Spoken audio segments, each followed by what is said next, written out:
سلام برای بچه، علی پس هستم. امروز روز دوشنبه است و روز 9 مهره که فکر کنم روز خارجی میشه سیوم اونا. و امروز اومدیم به خاطر اینکه خیلی وقت بود از پنجشنبه نمیتونستیم وینیسیوس رو بگیریم و امروز که روز دوشنبه است دیگه کنامی تعمیرات رو درست کرده و امروز اومدیم که ارتقاش بدیم و ببینیم که چند میشه این بازیکن. خب حالا بیایم این از ترکیب، حالا وینیسیوس رو پیدا کنیم.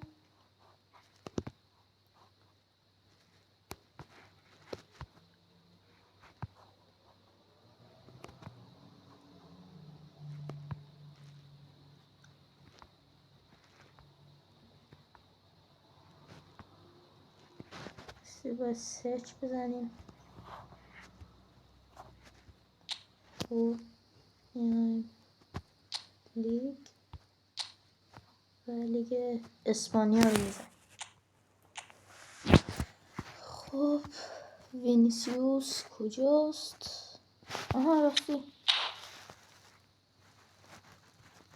باید اینجا بزنیم.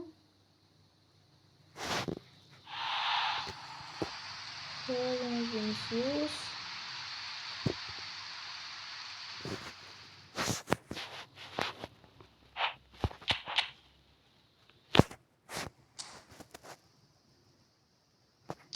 میام اینجا و وینیسیوس رو روی این وینیسیوسمون میذاریم. خب حالا میایم این وینیسیوس رو از قفل برش میداریم و این وینیسیوس رو روی وینیسیوس میذاریم.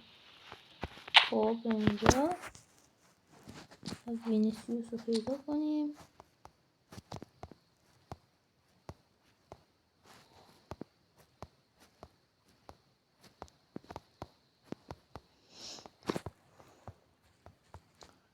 وینیسیوس خب اینجا میدیم و یه دونه فکر کنم باقی موند که اونم خودمون همینطوری صد شد بچه ها. یه دونه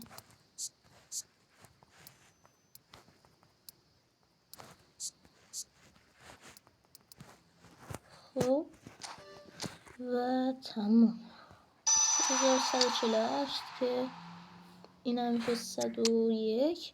حالا بریم ببینیم با مثلا اینطور مربی اوورالش همینه یا نه، که بله همینه و واسه ما دشان رو میذاریم.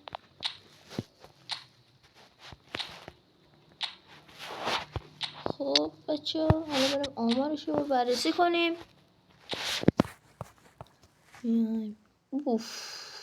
دریبلینگ 99، اسپید 97. به به چه کارتی داده از این وینیسیوس.